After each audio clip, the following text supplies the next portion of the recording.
C'est la suite de la connaissance, la sagesse et l'expérience. Notre thème de base, c'était Ésaïe, chapitre 11. Là, on parle des attributs de l'esprit. Que l'esprit de Dieu est un esprit de connaissance et de sagesse.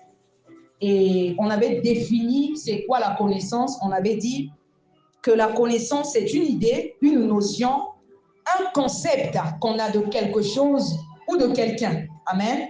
On avait dit que c'est le fait de connaître. Autrement, c'est l'ensemble des informations, des idées, des compétences d'une personne. C'est ce qu'on appelle par la connaissance.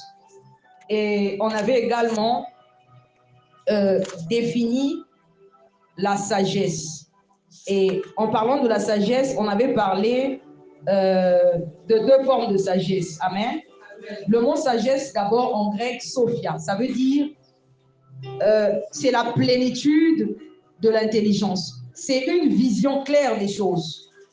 On a parlé de la sagesse humaine, dite mondaine, et la sagesse en haut, encore appelée sagesse de Dieu ou sagesse divine. Et on avait parlé de l'expérience. On avait dit que l'expérience, c'est l'ensemble des connaissances acquises par l'usage de la pratique. Amen. Et le contact avec la réalité de la vie. Autrement, si on veut définir simplement l'expérience, on dira que c'est le fruit de la pratique. Lorsqu'on parle de la pratique, on parle de l'exercice. Amen. On avait dit, on avait pris comme verset d'appui Proverbe 8. Non, pas Proverbe 8. On avait pris, oui, Proverbe 8, le verset 11 qui dit « Car la sagesse vaut mieux que les perles. » Et il y a un verset qu'on avait donné qui se rappelle « Va vers la fourmi paresseux, considère ses voies et devient sage. » Je ne vous sens pas. Amen. Amen. Je vois d'autres sons, certains sont sur leur téléphone. Je ne sais pas si vous êtes en train de commenter seulement le live, mais j'ai besoin de votre attention, s'il vous plaît. Amen. Donc, on avait parlé de ce passage de Proverbe qui dit « Va vers la fourmi, paresseux, considère ses voies et devient sage. » Et j'avais dit qu'en observant, on peut acquérir ce qu'on appelle par la sagesse. Amen. C'est l'expérience. Donc, Dieu, par son esprit, te communique la connaissance et la sagesse en haut, parce que son esprit est un esprit de connaissance et de sagesse. Mais en ce qui concerne l'expérience, c'est en s'exerçant. Amen. C'est par la pratique. C'est par des actes réitérés. Voilà pourquoi j'avais dit que ce thème, j'aurais pu le dénommer la tolérance. Parce que lorsque tu comprends ces choses, tu seras moins sévère avec quelqu'un qui n'a pas d'expérience. Tu vas comprendre la personne. Tu comprendras que c'est à force de s'exercer, c'est par des actes réitérés, par la pratique, que la personne finira par acquérir ce qu'on appelle par l'expérience. Il y a des fois des choses que toi tu comprends, mais tu ne peux pas être sévère avec ton enfant. Amen. Un enfant qui est au C1, tu veux que l'enfant là puisse manifester déjà des choses pour les enfants qui sont en sixième. C'est une erreur. Amen. Dis à ton voisin que c'est une erreur. Il faut être patient, il faut être tolérant. Amen. Alors, on ne peut parler de la sagesse sans pour autant parler du discernement. Amen. Ça, c'est maintenant la suite de ce qu'on va développer aujourd'hui. Tu vas ouvrir ta Bible dans Proverbe 8, le verset 12. On se lève pour honorer la parole de Dieu. J'aurais besoin que quelqu'un lise dans l'assemblée. Proverbe 8, le verset 12. Est-ce que quelqu'un peut honorer la parole de Dieu?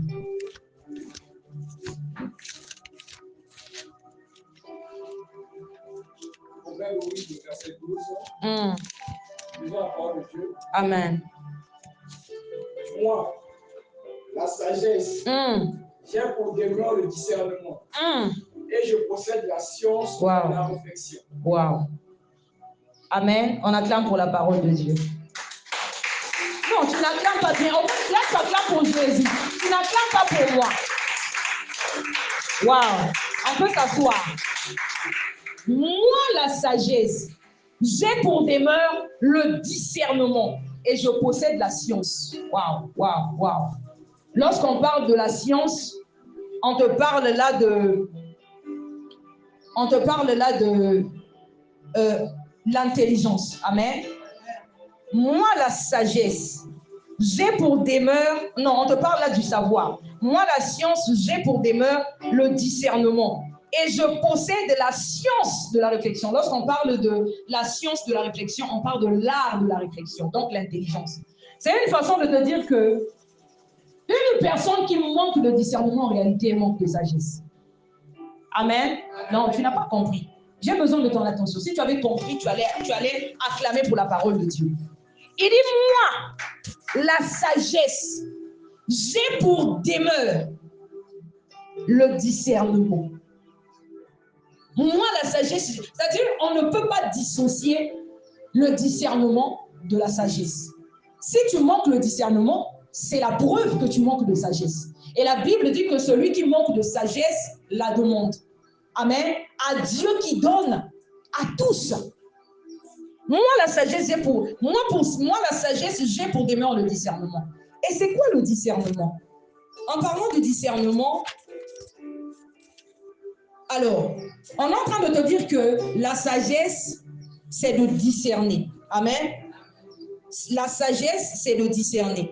On trouve la sagesse dans le discernement. Celui qui manque le discernement, je vous ai dit, manque de sagesse. C'est quoi le discernement? Le discernement, c'est la capacité à mieux percevoir et comprendre les situations et personnes. Suis bien cette définition. Amen.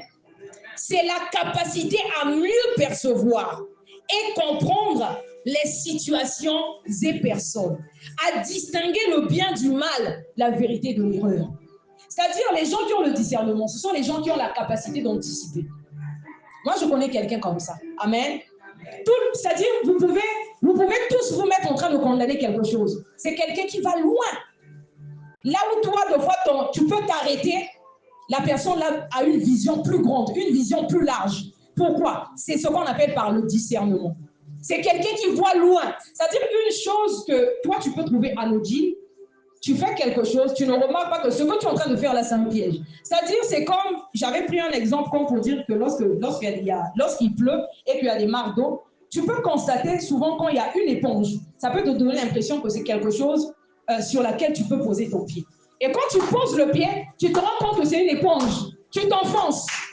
Amen. Celui qui a le discernement, quand il arrive, vous tous, vous voyez que c'est un truc où on peut déposer le pied et passer. Lui, il sait que si tu déposes ton pied là, tu vas foncer. Ça, c'est ce qu'on appelle par le discernement. C'est là où vous allez voir que tout le monde peut s'agiter sur une situation. Tout le monde peut agir de la même façon. Il y a quelqu'un qui dit non, non, non. Il y a quelque chose là. Tu ne comprends pas ce que je dis. Si tu comprenais ce que je disais, tu allais acclamer pour la parole de Dieu. Le discernement, c'est la capacité à mieux percevoir. Tu vois loin. Et les gens qui ont le discernement, la plupart des temps, souvent, ce ne sont pas les gens qui vont dans le mouvement de masse. Amen. C'est-à-dire, là où tout le monde va, vous allez remarquer que c'est quelqu'un qui est un peu réticent. Pourquoi? La personne discerne. Ce n'est pas quelqu'un motoloyengete. Amen. C'est très important de discerner les choses. Tu vas comprendre. Discerner, c'est observer et reconnaître distinctement. Amen. Amen. Une personne qui a le discernement est une personne perspicace. Lorsqu'on parle de la perspicacité, on parle de la capacité d'apercevoir ce qui échappe à la plupart des gens. Je vous ai dit que là où tout le monde voit on voit que non. Ça, il y a une chaise là. Moi, je vois la chaise. Nous tous, on vient, on voit la chaise. Mais le pasteur Iloki ou le frère Christian vient et dit, oh, il n'y a pas que la chaise. Amen. Si vous jetez une pierre, derrière la chaise, il y a une personne qui est là-bas, immaculée derrière. Amen. C'est quelqu'un qui va te dire, non, ne jette pas la pierre. Parce que derrière la chaise là, il y a quelque chose là-bas. Ça, c'est ce qu'on appelle par le discernement. Dis à ton voisin le discernement. Le discernement, c'est quand tout le monde s'attaque. On s'en prend à un sorcier. Amen. On dit que non, c'est un sorcier. Il faut finir avec lui. Toi, tu regardes, tu observes ce que la personne fait, tu dis, ce que la personne fait n'est pas normal. La personne est animée par un esprit. Amen. Et c'est là où j'étais en train de vous dire que plus tu grandis dans la foi, plus tu auras des réactions différentes. Amen. Tu vas comprendre des choses et tu vas réagir en fonction. Vous savez, la plupart des temps, on réagit par rapport à la connaissance qu'on a. Si le Seigneur élargit ta connaissance, il te donne une vision plus large, tes réactions aussi vont changer. Amen. Moi, c'est ce que le Seigneur m'enseigne au fur et à mesure que j'avance avec le Seigneur. C'est-à-dire, tu peux remarquer quelque chose, tu te dis, tu as remarqué ça, amen, ça t'a des fois blessé. Mais tu dis que si je dois faire la même chose, ou si je dois agir comme ça, ce que je fais, je n'enseigne pas l'autre. Une façon d'enseigner l'autre, c'est de ne pas reproduire les erreurs que les autres peuvent faire. C'est-à-dire, tu remarques une erreur, tu te dis que si je fais la même chose, en réalité, tous, on va tomber dans le même trou. Qu'est-ce que je dois faire? Je dois soit alerter l'autre que devant, il y a une erreur. Que dans ce qu'on fait, ça peut nous conduire à tel endroit. Je ne sais pas si quelqu'un est en train de lui assimiler ce que je suis en train de dire. C'est-à-dire, tu discernes. Vous savez, j'étais quelqu'un de chaud, hein. C'est vrai que le Seigneur a fait un travail en moi. Amen. Il y a des choses que je pouvais, c'est-à-dire moi, c'est dès que je constatais que la personne fait un truc, je dois riposter. Je dois riposter pour que tu comprennes que ce que tu as fait, j'ai compris. Et un jour au boulot, on a une collègue qui est aussi ma cousine. En blaguant, on faisait une blague entre collègues. Et moi, j'ai dit, oh, ne fais pas ça. J'ai dit ça dans la blague. Elle a pris ça à cœur. Moi, je ne savais pas. J'ai dit ça dans la blague, c'est passé. Et elle s'est renfermée. Et puisque elle est au secrétariat, quand on arrive au boulot, il faut aller inscrire le nom dans le registre. Je suis arrivée, j'ai dit bonjour à tous. Elle n'a pas répondu. Je dis, elle n'a pas entendu ou quoi? Bonjour à tous. Elle n'a pas répondu. Il fallait que je l'appelle maintenant par son nom. Oh, mais on interne, je te salue. Ah, la façon dont elle avait crié sur moi. Ne me salue pas, ne me salue pas, ne me salue pas. Je me suis levée, j'ai regardé ceux qui étaient autour de moi, ça m'a fait honte. Quand c'est comme ça, le premier réflexe, j'ai envie de dire, mais tu m'humilies, je peux faire la même chose. Je suis restée d'abord silencieuse. Ne m'appelle pas, ne me salue pas. J'ai dit, oh, qu'est-ce qu'il y a? Non. Il fallait que je lui dise, viens, s'il y a un problème, si tu as des choses à me reprocher, plutôt que de me reprocher devant tout le monde, viens, on se met à l'écart, tu vas me dire. Elle avait déjà commencé à monter. J'ai dû la prendre, je l'ai emmenée au couloir. J'ai dit, mais pourquoi tu réagis comme ça devant les gens? Elle me rappelle la blague que j'avais fait ce jour. Je n'avais pas aimé cette blague. J'ai dit, oh, mais pourtant c'est simple. Tu pouvais simplement venir m'appeler de côté, me dire que je n'ai pas apprécié ta blague. Plutôt que de réagir comme ça m'a fait honte. Non. Je ne l'avais pas aimé. Elle s'est alarmée là. Quand elle est partie, j'étais au téléphone avec quelqu'un. J'ai dit, il y a quelqu'un qui m'a fait un truc au boulot. Ça m'a fait très mal. Ça m'avait fait vraiment mal. Et ça m'avait aussi fait honte. Face à cela, qu'est-ce que j'aurais pu me dire? Que je vais aller dans la même direction qu'elle. Amen. Et c'est là aussi des tests de foi qui peuvent nous révéler, des tests révélateurs qui peuvent révéler si réellement tu as avancé avec Dieu. Amen. C'est pas tout d'un coup qu'on change. Il y a des changements qui sont progressifs. Au fur et à mesure. Voilà pourquoi je vous ai dit que j'aurais pu donner ce thème-là, la tolérance. Parce que là où tout le monde va condamner quelqu'un, toi tu vas anticiper dans ta réaction, tu vas dire non, en réalité la personne agit comme ça, par rapport, toi tu feras A plus B là où tout le monde le voit passer. Amen. Et je suis rentrée, ça m'avait fait mal, j'ai dit à la personne qui était avec moi au téléphone, j'ai dit vraiment j'ai été profondément blessée. Et je suis revenue le lendemain au boulot, je lui ai dit bonjour. Non, c'était un vendredi quand ça s'est passé. Samedi, on n'a pas travaillé, dimanche, on n'a pas travaillé. Le lundi, quand je suis revenue, je suis arrivée au secrétariat. Elle est au secrétariat. Je l'ai saluée. Cette fois-là encore, elle n'a pas répondu. J'ai dit, ça veut dire qu'elle avait un autre problème. Elle a préféré se cacher derrière ce truc-là. Et donc, au moins, ma conscience est pure devant Dieu. J'ai dit, je lui laisse avec cette charge. Mais c'était comme un fardeau que je portais. Quand j'ai discerné cette situation, je me suis dit, il y a des choses qui peuvent sembler anodines, mais lorsque tu discernes, tu dis non, il y a quelque chose derrière. Amen. Pourquoi? C'est un lieu de service. Et non seulement du fait que c'est un lieu de service, elle est aussi ma cousine. J'appelle son papa par oncle. Son papa, c'est mon oncle. Et donc, par rapport à sa réaction, j'ai dit non, je ne rentre pas dans ça. J'ai laissé ça derrière moi. Je vous dis la vérité, même quand je pense que je suis venue, je lui ai dit bonjour une fois, elle n'a pas répondu. Je suis revenue encore. Je suis revenue. J'ai dit non, il s'est passé quelque chose. Moi, tu me fais ça. Oh, mais je rentre dans la même cadence que toi. Je vais te démontrer que ce que tu fais, je peux faire pire. Mais toutefois, on n'est pas obligé de réagir comme ça. Il faut voir ce qui anime la personne. Amen. Et chaque fois que je venais au boulot, qu'est-ce qu'elle a fait? Elle a rassemblé toutes ces personnes-là qui sont au secrétariat contre nous. Donc maintenant, tu arrives au secrétariat, tu dis bonjour, personne ne répond. Oh, elle avait traité un tel de sorcière. Tu dis, mais c'est une blague, tu n'es même pas une sorcière, et puis tu tiens compte de ça. Et je disais ça en blaguant. Ça devient maintenant, quand tu viens au boulot, tu deviens mal à l'aise. Tu vois, maintenant, tous les gens du secrétariat, là, ils ont formé un clan. Et toi, tu dois écrire ton nom là. C'est là où tu dois venir écrire ton nom. Le registre se trouve là. Tu dis, Seigneur, ici, je fais comment? J'ai dit, Seigneur, donne-moi le discernement. Et qu'est-ce que j'ai fait? Je n'ai pas vu ça. Qu'est-ce que j'ai fait? Je n'ai pas considéré la réaction de ces personnes-là qui sont autour d'elle. Parce que j'ai compris que la personne qui incite, c'est celle-là. Je n'ai pas tenu rigueur aux autres. Mais même à elle non plus, au moins, je me suis dit, j'ai fait le premier pas, j'ai fait le deuxième et même le troisième. Je suis revenue lui dire bonjour. Parce que je voulais la paix. Amen. Il faut voir au-delà, il faut anticiper. Souvent, quand quelqu'un réagit, ou tu peux remarquer même, il y a des gens qui manifestent certains comportements par rapport à certaines choses qu'ils ont vécues. Amen. Amen. Non, acclame pour la parole de Dieu, je ne te sens pas. Il y a un comportement, c'est à cause de certaines choses. Il y a d'autres personnes, tu vois, la personne devient méfiante. Deux fois, c'est à cause d'une trahison. Maintenant, toi, quand tu ne comprends pas, tu juges la personne, tu dis, mais pourquoi la personne a réagi comme ça? Tu ne sais pas le nombre de fois que la personne a été trahie. Amen. Et moi-même, je suis l'exemple. Tellement que j'avais été trahie par des personnes que j'aimais, je devenais réticente envers tout le monde. C'est-à-dire même quelqu'un qui a de bonnes intentions vis-à-vis de toi, tu te méfies de la personne parce que tu te dis que non, elle peut être comme les autres. Mais le Seigneur, par sa grâce, m'a fait rencontrer des merveilleuses personnes. Et par là, le Seigneur m'a enseigné que tout le monde n'est pas pareil. Il a mis en face de moi des personnes, quand je les regarde, je dis, waouh, des gens bien existent encore dans ce monde. Est-ce qu'on peut acclamer pour la parole de Dieu? Parce que tu es toujours enfermé. Parce que tu as peur. Tu te dis que, je peux faire telle chose, ça peut être mal interprété. Je peux faire ceci, à la fin, ça se termine mal. Ah non, je préfère me renfermer. Mais le Seigneur dit non.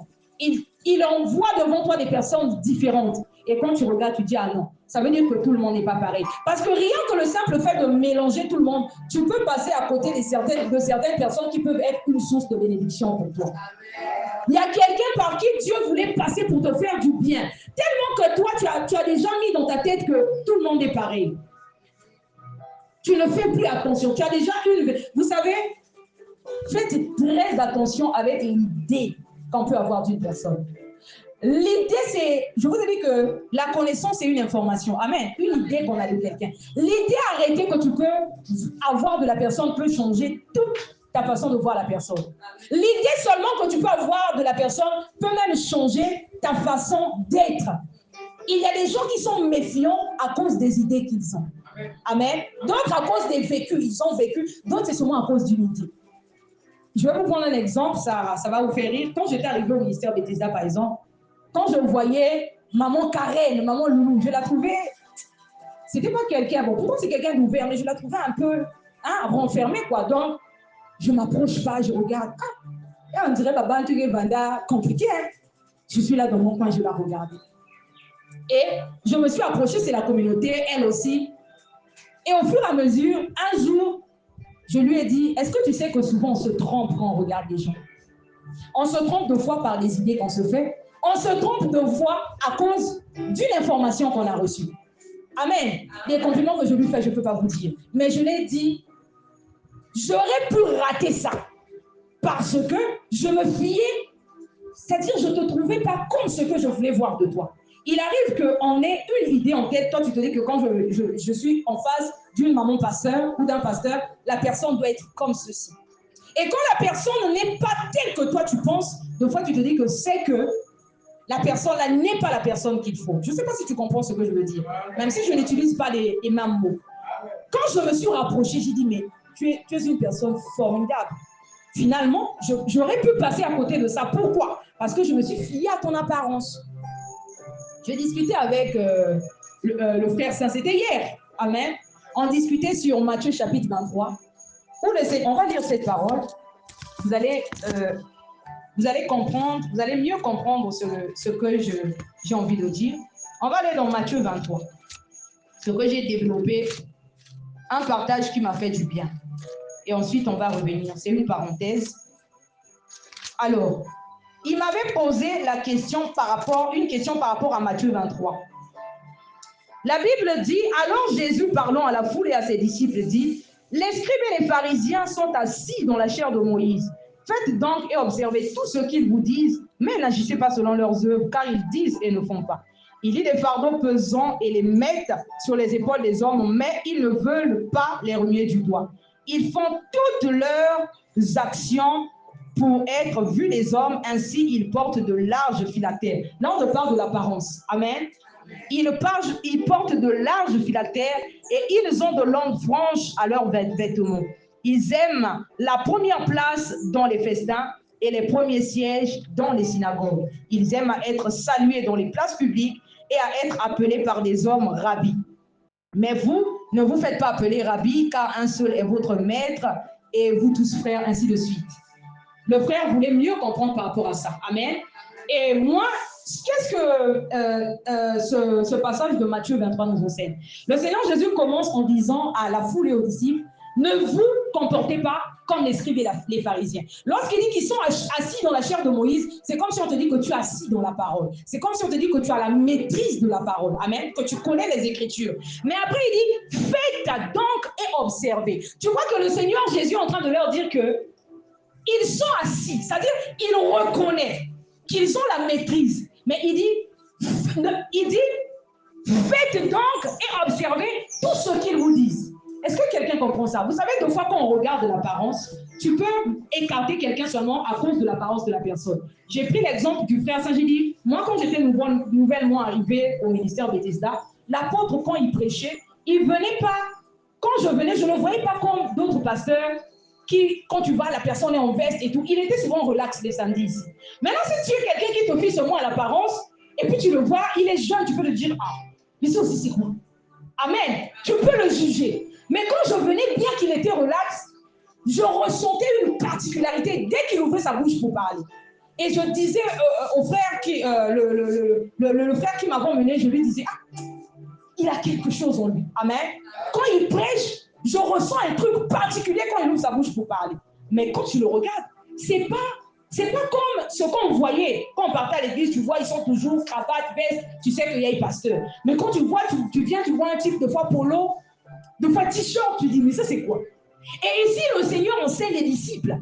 Il reconnaît, il dit que les scribes et les pharisiens sont assis dans la chair de Moïse. Donc, ils ont la maîtrise des Écritures. Il dit, faites donc et observez ce qu'il vous demande de faire. Mais il dit, ne faites pas comme eux.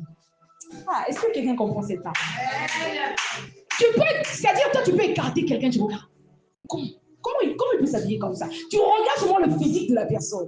Tu n'as pas pris le soin de côtoyer la personne. Et là aussi, des fois, nous qui jugeons les gens, on en passe à l'invanvenaloula, à des faux pasteurs. À des faux pasteurs. C'est grave. Dis à ton voisin, c'est grave. Ça, c'est l'immaturité. Ça, c'est ce qu'on appelle par l'immaturité. Amen. Amen. Ce n'est que nous, les hommes, qui regardons ça. Amen. Ce n'est que nous, les hommes. Moi, je vous ai dit que quand j'étais venu, quoi qu'il prêchait, il était relax. Dès qu'il ouvrait sa bouche, je disais à la personne là, il a quelque chose. Et ici, c'est ce que le Seigneur enseigne. Il dit, les scribes et les pharisiens sont assis, ils ont la maîtrise dans la chair de Moïse. Faites donc et observez tout ce qu'ils vous disent. Mais n'agissez pas selon eux. Waouh. Toi, tu pourrais te dire, ah, il y a un moi qui est prêché maintenant coupé, na culotte.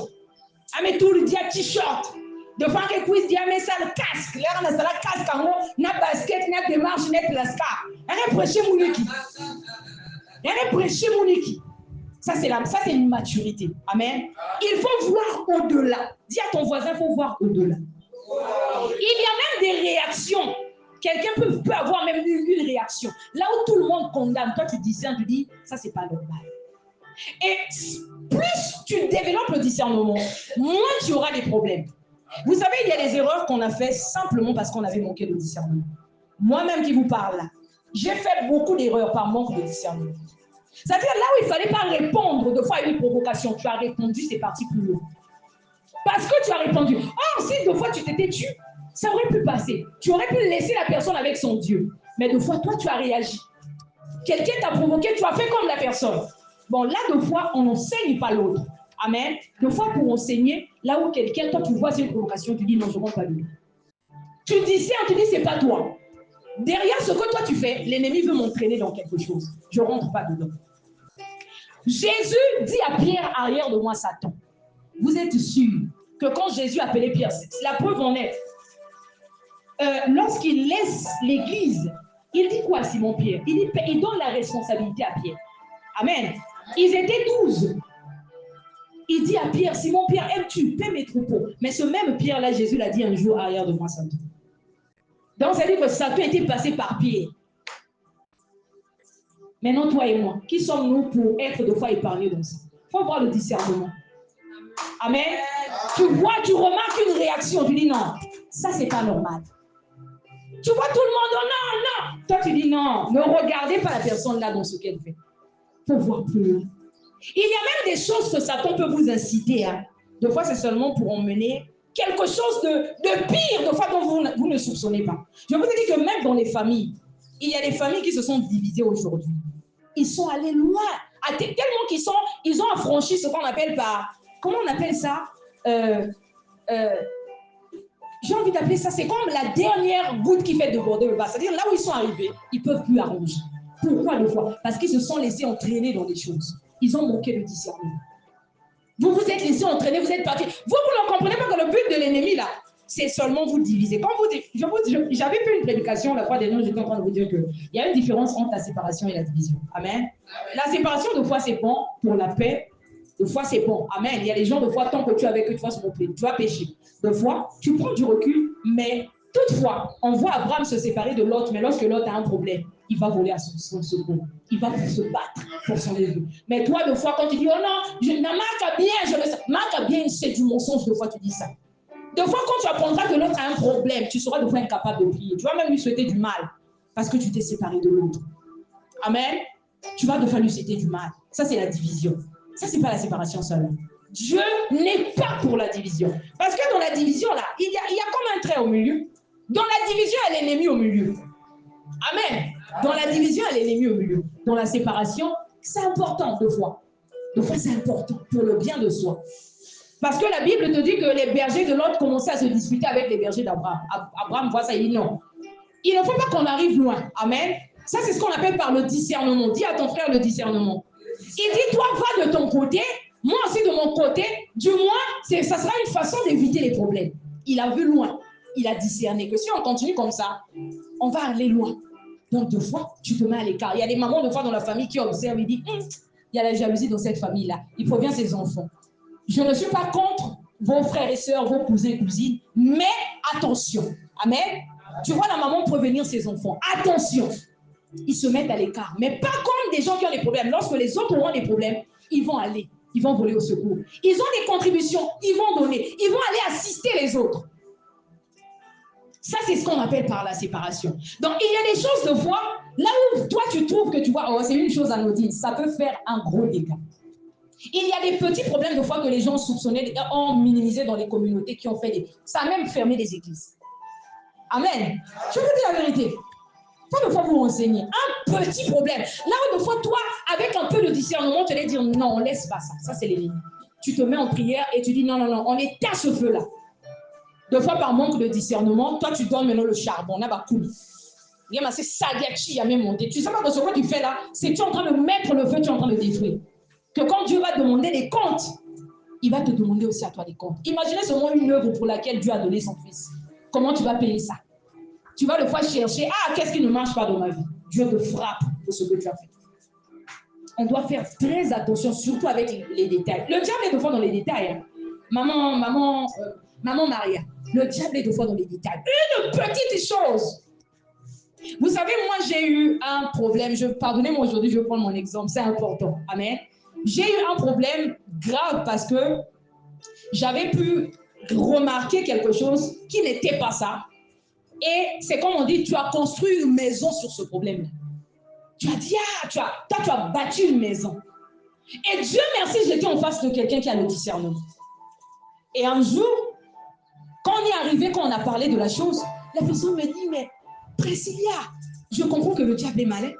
Là où toi, tu as bâti ta maison, là, il n'y a rien là. C'est-à-dire que tu as bâti une maison sur quelque chose qui n'existe pas. C'est grave. Et Dieu merci, la personne m'avait compris dans mon ignorance. Amen. Elle m'avait compris dans mon ignorance. Tu as bâti un château sur un truc qui n'existe pas. J'ai dit, oh, ah bon, mais tu t'es trompé. Tu t'es trompé sur toute la vie. Voilà pourquoi je t'ai dit, une idée seulement que tu peux avoir. Faites attention avec ça. Toi, non, j'ai remarqué. Tu as remarqué. Tu es sûr que tu as bien vu. Tu es sûr que tu as bien vu. Amen. Le diable est souvent de fois seulement dans les détails. Des petits détails qui peuvent faire de gros dégâts. On va lire dans Romains chapitre 12 à partir du verset 2. Qu'est-ce que la Bible nous dit au sujet du discernement? J'ai besoin que quelqu'un lise dans la sonde. Que j'arrête cette parole. Amen. Que j'arrête seulement. Si ça ne te plaît pas, il faut me dire. Hein.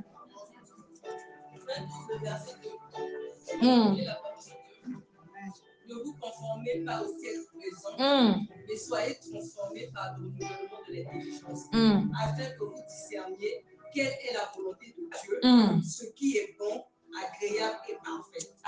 On acclame pour la parole de Dieu. J'aime cette parole. Ne vous laissez pas, ne vous conformez pas au siècle présent. Lorsqu'on te parle du siècle présent, on te parle du monde actuel. Amen. Amen.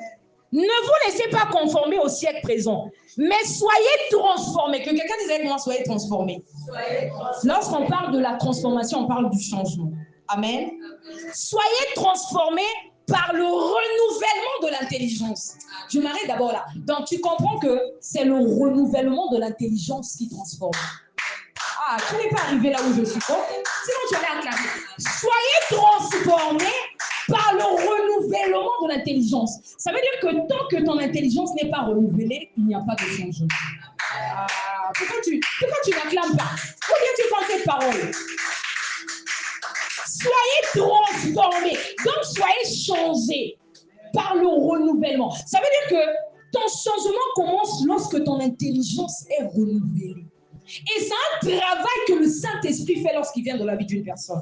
On a dit que l'Esprit de Dieu est un esprit d'intelligence et de sagesse. Donc, il te communique l'intelligence. Il y a des gens, tu vas voir que lorsque tu observes, tu vas voir que la personne là commence à développer un certain discernement. Vous savez, lorsqu'on est avec des enfants, lorsque l'enfant grandit, lorsque l'enfant devient mature, lorsque l'enfant devient mûr, tu observes, tu dis non, l'enfant là n'est plus le même. C'est là où tu sais que l'enfant est en train d'avancer. Il y a même des gens, des fois, tu vas parler à ton enfant, parler jusqu'à fatiguer. À un moment, tu dis, bon, je te laisse. Tu vois, des fois, l'enfant commence à faire des efforts pour changer. Et toi, tu dis, non, l'enfant là n'est plus pareil. L'enfant là a changé. Il y a des enfants, des fois, qui étaient difficiles, maman Irène. Tu observes, quand tu regardes ton enfant, tu ne le reconnais pas. Tu dis, l'enfant est devenu comme ça. Amen. Il y a des changements qui sont progressifs. Des fois, toi, tu ne vas pas remarquer aussitôt. Des fois, c'est quelque temps après, un tel n'est plus comme ça. Ah, il a changé. Amen. Soyez transformés. Ça veut dire que le changement commence par le renouvellement de l'intelligence. Et lorsqu'on te parle du renouvellement de l'intelligence, là, on est en train de te parler c'est-à-dire de la nouvelle naissance. Lorsque tu nais de nouveau, ton intelligence est renouvelée. Il y a un travail que le Saint-Esprit fait en toi pendant que tu écoutes la parole. Il y a le Seigneur aussi qui travaille certaines choses à l'intérieur de toi. Je vous ai dit comment je suis venue à Bethesda. Les gens qui aiment les impositions, il faut arrêter ça. Dis à ton voisin, il faut arrêter ça. Ici, il n'y a pas trop. Non, apôtre ne faisait pas ça. Ce n'est pas quelqu'un. Mais à chaque fois qu'il prêchait, je ressentais toujours qu'il y a un truc qui s'est passé en moi. Et quand je partais à la maison, les rêves que je faisais me montraient clairement que il y a un travail que Dieu fait en moi. Il y a un travail. Le Seigneur me montrait au travers des rêves. Donc, pendant que tu écoutes la parole, le Seigneur travaille à l'intérieur de toi. Voilà pourquoi celui qui préfère mon raisonnement intercession, tu es ignorant. Amen. Tu es ignorant. Il faut seulement remarquer, là, lorsqu'on met plus d'accent à l'intercession et qu'on néglige la parole, souvent dans ce genre d'église, là, les gens sont immatures. Des fois, tu lui demandes c'est quoi le salut, il ne connaît pas. Cas d'intercession. Qu'il faut ici fait. Amen. Depuis que tu là-bas, à chaque fois. Parce que tu es ignorant. Soyez transformés. Il dit, ne vous conformez pas au siècle présent, soyez transformés par le renouvellement de l'intelligence, afin que vous discerniez. Tu comprends que c'est lorsque ton intelligence est renouvelée que tu peux discerner. Est-ce que quelqu'un saisit cette parole? Afin que vous discerniez. Donc, ton changement commence par le renouvellement de ton intelligence. Lorsque ton intelligence est renouvelée, à ce moment-là, tu développes la capacité à discerner. Donc, il y a des gens, de fois, la solution, c'est seulement le renouvellement. Il y a un travail que Dieu doit faire à l'intérieur de toi.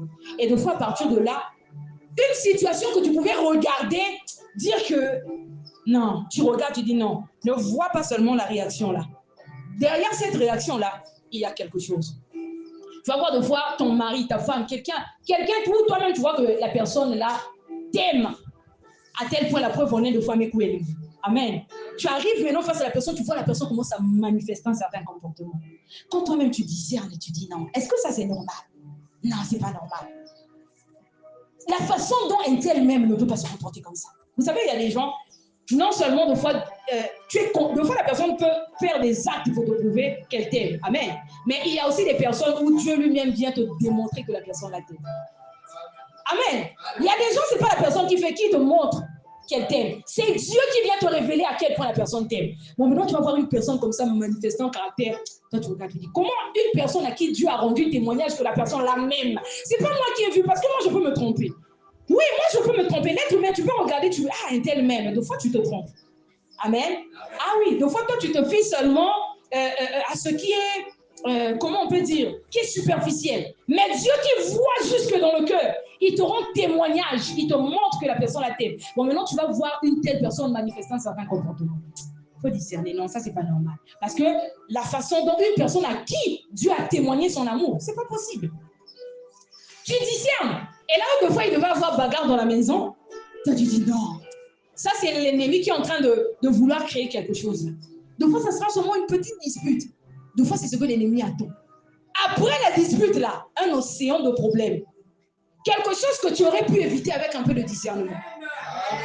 On est rentré dans des situations où, des fois, on te dit que, regarde, si tu avais été plus sage, des fois, on te conseille quoi? Si tu avais eu un peu de discernement, tu n'allais pas tomber dedans. Avec un peu, on te dit seulement avec un peu, là, tu te rends compte que tu n'as rien, donc zéro discernement. On attend pour la parole de Dieu. Tu te rends compte que, donc, je n'ai même pas un peu, quoi. On te dit que, regarde, si tu avais un peu de discernement, tu aurais pu éviter ce problème. On est tombé dans des choses compliquées où toi-même tu regardes ici, toi-même tu sais là où je suis, je ne peux plus faire marche arrière. Deux fois, même moi déjà combat. Amen. Tu sais que tu ne peux plus faire marche arrière. Vous savez, il y a des tâches qui restent deux fois indélébiles. Voilà pourquoi faites très attention avec les actions. Il y a des actions, quand tu fais ça, ça change tout. C'est comme un verre cassé. Vous pouvez vous pardonner, mais au point de repartir là où vous étiez avant, ça ne peut plus changer. Il y a des choses qui demeurent comme des tâches indélébiles. Ça change tout. C'est-à-dire quel que soit. Voilà pourquoi il faut faire très attention. Une chose, de fois que tu peux éviter, ne fais pas. Amen. De fois, on fait parce qu'on veut prouver que nous aussi, on peut se défendre, que nous aussi, on peut faire quelque chose. Mais de fois, en faisant ça, on ne discerne pas le problème que ça peut créer. Un jour, j'avais envie de partager quelque chose à quelqu'un. Amen. Quelqu'un que j'aime énormément. J'ai dit, quand j'ai discerné, j'ai dit, si je partage cette chose-là, ça va passer quelque chose qui ne va jamais s'arranger. J'ai dit, bon, malgré l'amour que j'ai pour la personne, je l'épargne le détail. Et c'est resté comme ça. Je suis sur la chair de mon tombeau. C'est resté comme ça. J'ai discerné. Parce que des fois, toi, tu peux me dire que j'aime trop maman Irène, il faut que je l'informe. Amen. Il faut que j'informe maman Irène de ce problème. Toi, tu ne mesures pas. Hein. Tu appelles maman Irène, tu dis maman Irène, viens, tu informes maman Irène. Maman Irène, elle t'a prêté attention. Tu as dit à maman Irène. Mais si maman Irène manque de maturité, qu'est-ce qui peut se passer? Ça casse quelque chose. Et avec un peu de discernement, quand on avance avec Dieu, c'est là où tu te rends compte, tu dis, ça veut dire que là où j'avais agi comme ça avant, en fait, je n'aurais pas dû agir comme ça. Amen. Je n'aurais pas dû réagir comme ça. C'est là où tu te rends compte de beaucoup d'erreurs. De beaucoup d'erreurs. Amen. Des fois, donc, tu dis, mais pourquoi? Deux fois, Dieu va te faire remarquer expressément une erreur. Toi, tu vois l'erreur là. Mais c'est pas pour que tu parles deux fois. C'est une erreur que toi, tu remarques. Deux fois, pour que tu saches quelque chose, pour que tu sois au courant. Dieu dit à Abraham, cacherai-je ce que je vais faire à Abraham. Des fois, il te dit juste, par amour pour toi, il veut te rendre témoin de quelque chose. Maintenant, toi, tu manques le discernement. tu fermes une salle conférence de presse. Conférence. Un problème qui peut détruire les gens. C'est comme une sémence. Même quand tu viens, ça va, plus tard, tu vas manger les fruits.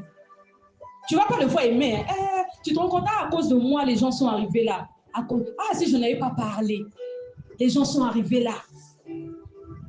Tu commences à... Tu vas manger les fruits puisque... Tu vas encore faire quoi? C'est ça ce que j'appelle par les tâches indélébiles, des choses que tu ne peux plus arranger. Les gens se sont de fois membres graves, mais ça l'a parce que toi, tu as manqué de discernement. De fois, on est venu t'informer sur quelque chose. On est même de dire à la personne, je vais vous donner un témoignage. Un jour, quelqu'un m'a approché, amen, pour se plaindre un peu d'une réaction d'une autre personne dans un milieu où on était, amen. La personne là m'appelle à l'écart, elle se plaint, elle se plaint, elle se plaint, elle se plaint. Elle a fini de se plaindre. Ce qu'elle m'a dit, je vous dis la vérité, beaucoup à ma place n'auraient pas réagi comme ça. Quand j'entends la personne, j'essaie de discerner, je me dis, les plaintes de la personne là, si je rentre dans la danse, je vais tout détruire. J'ai dit, qu'est-ce que je fais quand la personne a fini de se plaindre? Dieu m'entend parler, je suis sur la chair. J'ai conseillé la personne, je l'ai prêché la parole. Dieu m'entend parler, je vous dis, je suis sur la chair. Deux fois là où quelqu'un d'autre pouvait mettre le piment, faire une sauce, moi j'ai éteint le feu. La personne a parlé, elle s'est plainte. Dans ces plaintes-là aussi, tu vois que la personne pour qui elle se plaint de fois, c'est quelqu'un aussi de fois qui t'avait fait un jour quelque chose que tu n'avais pas aimé. Amen. Tu peux te dire que c'est une opportunité. Donc, tu commences à mettre ton poison. Tu commences à mettre ton poison. Mais je n'ai pas fait ça. Je suis sur la chair, Dieu m'entend parler. Dieu m'entend parler. J'ai prêché la personne. Et quand la personne a vu que j'ai commencé à la prêcher, ça l'a gênée. Parce qu'elle a eu peur. Elle s'est dit que maintenant que je la conseille, je peux aller dire ça à la personne à qui elle s'est plainte. Mais avec un peu de maturité que le Seigneur m'a donné depuis que je suis à Bethesda, j'ai dit, ça, ce sont les choses qui ne se disent pas. Amen. Toi, de fois, tu vas dire, j'aime trop la personne là. Je vais lui rapporter ça. Lui dire, telle est venue se plaindre. Mais tu ne sais pas ce que tu peux créer. Elle m'a dit des choses graves. Des choses graves dans les plaintes. J'ai discerné, non. Bon, j'ai dit, regarde, tous ont fait des erreurs. En dépit de ça et ça, il faut mettre ça de côté. On est des êtres humains. Amen. On est des êtres humains, on fait tous des erreurs. Et la personne n'a jamais été au courant que quelqu'un est venu se plaindre. Jamais. Jamais. Elle soupçonne rien. Même si je les voyais un jour ensemble, c'est quelque chose qui va avec moi dans la tombe. Parce qu'il y a des choses qu'on doit régler comme ça. Il y a des problèmes qui ne se règlent pas. Donc, tu commences à faire une conférence. C'est grave. Le manque de discernement. Le manque de discernement. Là où même de fois, quelqu'un fait mal, vous êtes des frères et des sœurs. Toi, tu remarques, tu dis, bon, par rapport à la maturité des autres, là, si je leur dis ce qu'un tel a dit ou ce qu'un tel a fait, ça va créer la catastrophe. Ça reste avec toi. Ça reste avec toi. Maintenant, toi, là où toi, tu vois le feu, tu mets tout l'essence. Tu mets l'os diabakouli. Tu mets tout le diamaka là-bas, charbon. Après, il y a mes créés qui? Division. On ne se parle plus. Le problème de foi vient de toi. Tu as manqué de discernement. On a tous fait des erreurs dans ce sens-là. Je suis préparée. C'est maintenant que je comprends ces choses. Et avec la grâce de Dieu, en comprenant, je dis, il y a des erreurs que je ne peux plus faire. Certaines erreurs que j'ai faites. Ça ne veut pas dire que je ne vais plus faire d'erreurs. Mais concernant ces domaines-là où Dieu m'a ouvert les yeux, avec un peu de sagesse, je dis non, je ne peux pas faire comme ça. Je vous dis la vérité, ce que la personne là est venue me dire en se plaignant, ce sont des choses graves. Ou les gens qui aiment toujours, il faut mettre pour on dirait un tel, mais vous, il y a des gens qui aiment prouver. Il faut mettre tel escalier qui a vrai. J'ai dit, bon, il y a le vrai avant le vous. Je suis pas là. J'ai conseillé la personne, je lui ai prêché la parole. J'ai prêché la parole, j'ai dit, la Bible dit ça. Et dès que j'ai commencé à prêcher, la personne a eu peur. Parce qu'elle s'attendait à ce que je vienne. Et elle a vu que je suis restée droite. Là où c'est faux, je n'ai pas cherché à savoir là où c'est faux, là c'est vrai. J'ai seulement dit qu'il faut mettre ça derrière. Ce sont des choses qui arrivent dans la vie. C'est passé comme ça. On acclame pour la parole de Dieu. De la poursuite des Philistins, on va lui dire, voici, David est dans le désert d'Engedi. Saül prit 3000 hommes d'élite sur tout Israël, et il alla chercher David et ses gens, jusque sous les rochers des groupes sauvages. Il arriva à des parcs de brebis qui étaient près du chemin, et là se trouvait une caverne où il entra pour se couvrir les pieds. David et ses gens étaient au fond de la caverne. Les gens de David lui dirent, voici le jour où l'Éternel... Est-ce que quelqu'un comprend cette parole? Il y a les avances. Ça, c'est pour les gens qui ont un esprit de vengeance. Amen. Livre ton ennemi entre tes mains. Traite-le comme bon te semblera. David se leva et coupa doucement le pan du manteau de Saül. Après cela, le cœur lui battit. Que quelqu'un dise avec moi, le cœur lui battit. Ça, c'est quelqu'un qui a une intelligence renouvelée. Amen. Il voit au-delà. C'est-à-dire, pourtant, il y a des, tu vas continuer. Saül en voulait à sa vie. Saül a tenté plusieurs fois de le tuer. Mais quand il arrive et qu'il arrive dans une situation où il pouvait se venger, tuer Saül, ceux qui sont avec lui disent, ils l'ont incité. Tue-le! Il a tenté plusieurs fois de te tuer. Regardez le discernement de David. Toi qui agis sur mon goulou, dès qu'il se passe quelque chose, toi et moi, vive-vous autres et moi, sinon tu vas dire, oh, tu te prends pour qui? Vive-vous autres et moi. Amen. Yanis continue. Après cela, le cœur lui battit, parce qu'il avait coupé le pan du manteau de Saül. Et il dit à ses gens, que l'Éternel me garde de commettre contre mon Seigneur, loin de l'Éternel. Il appelle Saül Seigneur. On acclame pour la parole de Dieu. Saül a plusieurs fois tenté de l'ôter la vie. Vous savez, quand la personne se plaignait d'une autre personne chez moi, la réponse que je lui ai donnée aussitôt, avant de développer ma petite exhortation que j'avais faite, je lui ai dit, nul n'est parfait. Amen. Même toi, tu fais des erreurs. Amen. On te parle ici de, bien aimé, combien de fois Saül a tenté d'ôter la vie à David? Mais David l'appelle mon Seigneur, il lui donne le respect. Et vous allez remarquer que le respect là, il nous donne à cause de l'ange. C'est-à-dire, le discernement c'est bien. Amen. Amen. Le discernement c'est bien. Moi j'ai vu des fils renier leur père dans la foi, salir leur père dans la foi sur Internet parce qu'ils ont des goûts. C'est une malédiction. Amen. En fait, tu cherches quelque chose sur ta vie. Regardez comment David s'est préservé. Il avait l'opportunité de se venger. Il appelle Saül mon Seigneur, quelqu'un qui a tenté à ta vie. C'est là où on te dit, honore ton père et ta mère. Toi, tu te dis, comment je vais les honorer? Honore-les. Amen. Honore-les. Amen. C'est ce que Dieu te dit. Honore-les, combien de fois va tenter pour Diamou? Honore-les. Donc, quand Dieu avait dit honore ton père, il ne savait pas qu'il y a des papas qui sont mauvais et des mamans qui sont mauvaises. Il ne savait pas. Quand il t'a donné, il a pris une personne, il a établi quelque part. Il ne sait pas que la personne là peut avoir des mauvais caractères. Tu es plus informé que Dieu. Waouh! Regardez le discernement. Il refuse de porter sa main. Plus tard, il va dire c'est un loin de Dieu.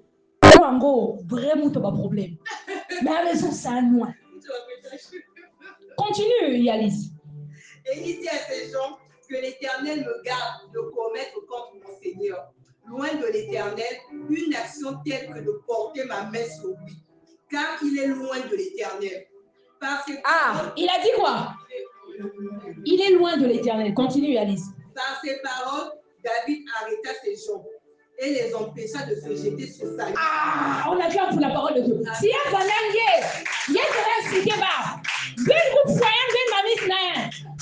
plusieurs fois, il a tenté de monter la vie. Terminant avec lui. David leur a empêché. Amen. Moi, je connais quelqu'un comme ça. Par la grâce de Dieu, je connais quelqu'un qui est comme ça. Quelqu'un où même quand on lui fait du mal, c'est-à-dire si tu lui dis, mais non, là aussi c'est trop. Je connais quelqu'un qui est comme ça, il ne le fera pas. Il y a encore des gens bons dans la vie. Amen. On acclame pour la parole de Dieu. Il y a encore des gens bons. Il y a encore des gens bons dans la vie. Que Dieu te bénisse, mon fils.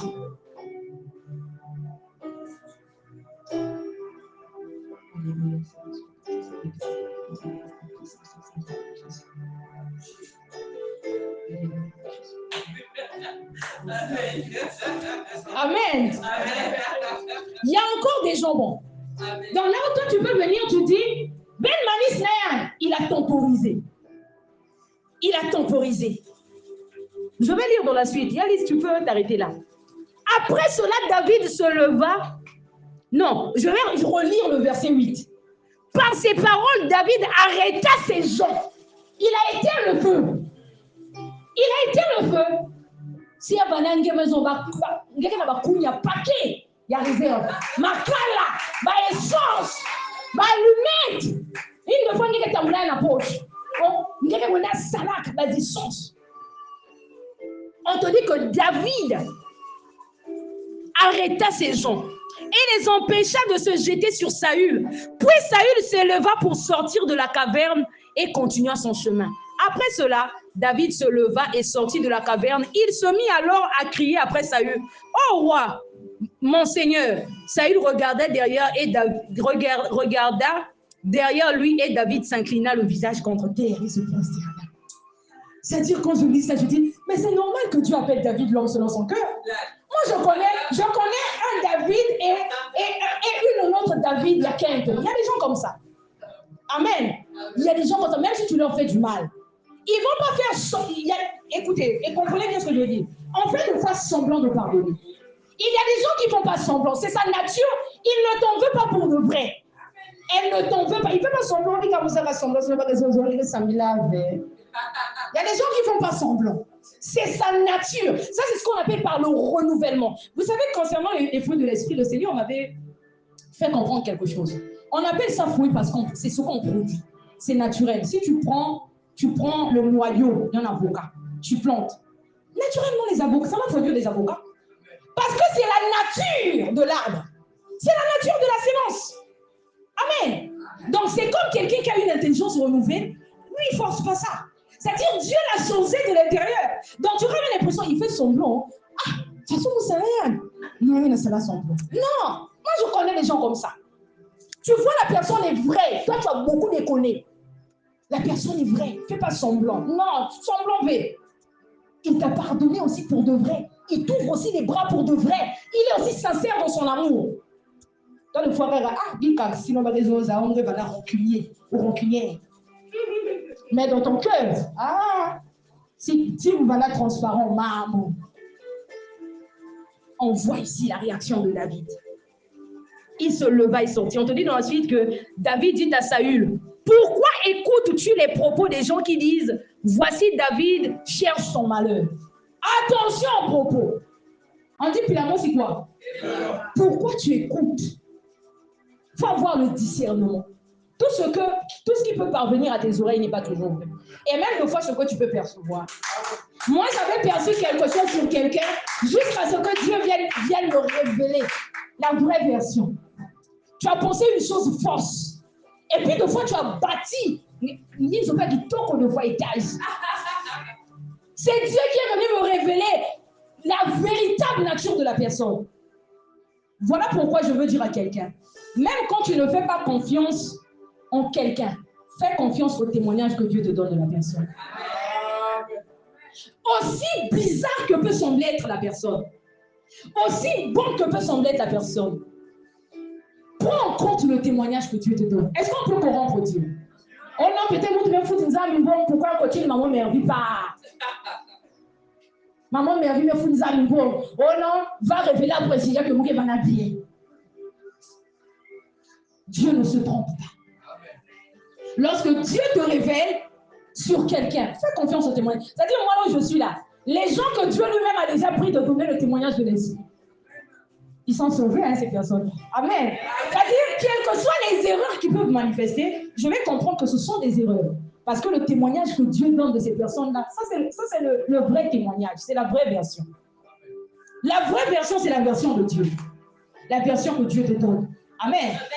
La version que Dieu. Fais confiance au témoignage de l'Esprit. Et il faut même développer une habitude que quand tu n'as pas confiance en quelqu'un, si tu sembles même, tu vois que la personne te semble être fou, demande à Dieu de te montrer. Dieu parle. Amen. Je vais vous dire la vérité, hein? Dieu parle. Tu vas faire un songe qui va te tiquer, où tu vas comprendre, ici je me suis trompée quand j'ai pensé ça à la personne. Je vous ai dit, ne confondez jamais les maladresses que les personnes peuvent faire et la nature d'une personne méchante. Une personne méchante, c'est une personne qui a une nature mauvaise. Une personne qui commet des maladresses, ce sont des erreurs, tout le monde le fait. Amen. Le fait qu'il y a des choses, il y a des choses. Maintenant, il y a colère, qu'il y a des choses, il y a des choses. Toi, tu lui tiens à cœur, non. Qu'il y a des choses, il y a des choses. Il faut pardonner. Amen. Maintenant, il y a aussi des gens où toi-même, tu vois que la personne là a besoin d'être renouvelée. Tu vois la méchanceté. La méchanceté. Et même à ces personnes, il faut prier pour eux. Amen. Dieu ne te révèle pas aux amis l'accent noir. Les amis tableau qui pendant n'allez sur le frère Chris n'a côté à dalle parce qu'elle est noire non. Tu m'as un qui marqué. Gema c'est ça la publicité. Oh tu m'as un qui noir net ça qu'un frère Saint. Amen. On acclame pour la parole de Dieu. Le discernement. Il y a dit ma fait 5. On va terminer par là. En Chronique, verset 14, du verset 1 au verset 2.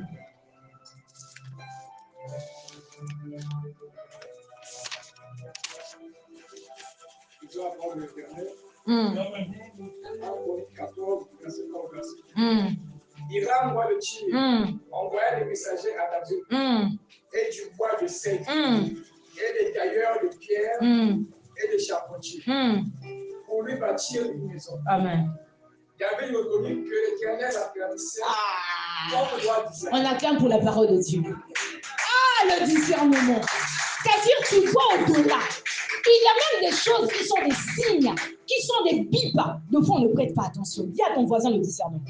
Frère Saint, tu peux t'asseoir, vraiment, que Dieu te bénisse. On te dit que Hiram, roi de Tyr, envoya des messagers à David et du bois de cèdre. Et des tailleurs de pierre et des charpentiers. Lui, il a envoyé seulement des choses. Amen. Il envoyait des messagers, il envoyait du bois de cèdre et tout. Pour lui, il faut bâtir une maison à qui? À David. Mais la Bible te dit au verset 2, David reconnut que l'Éternel l'affermissait comme roi d'Israël et que son royaume était haut élevé et à cause de son peuple. Dis encore avec moi le discernement. Bien aimé, le discernement te permettra même de détecter des pièges qui ressemblent à des opportunités. Amen. Ah, tu n'as pas compris. Amen. Le discernement va te permettre de détecter des pièges qui ressemblent à des opportunités. Tu vois même des fois un ex, c'est un ex, hein.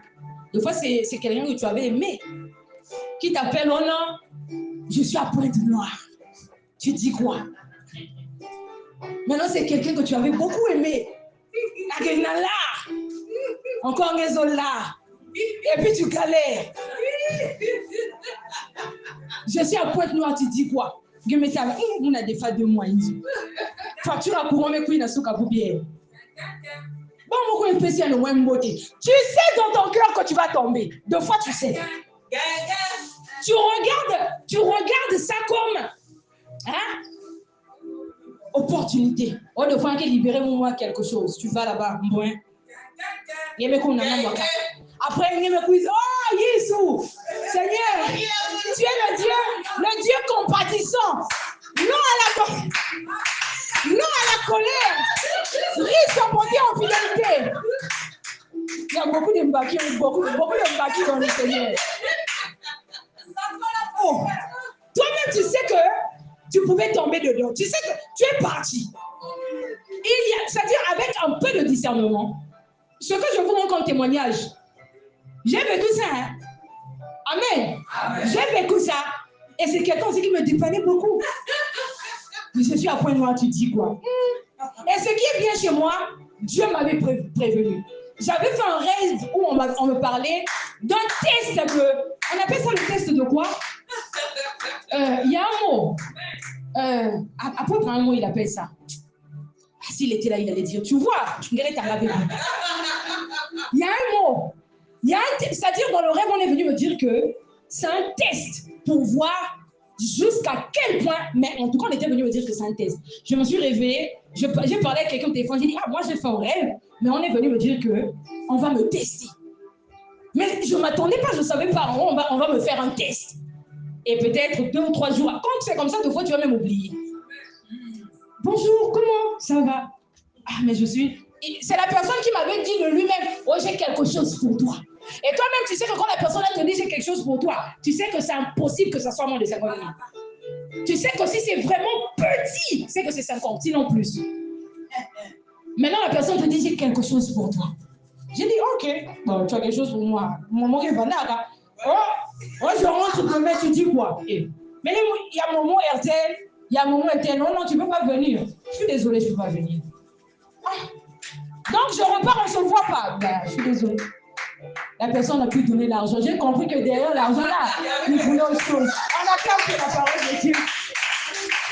J'ai dit, c'est mon fou. Tu donnes pas ton argent, mais tu ne suis pas là-bas. Amen. J'ai dit, je ne suis pas là-bas. Tu penses que ton piège là, tu parles pas un petit joueur.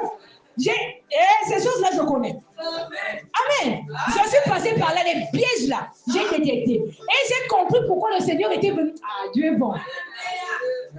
Waouh. Donc le Seigneur était déjà venu me dire, voilà un test de moralité. On va te faire un test de moralité. Il dit, waouh. Il dit, va avec ton argent là-bas.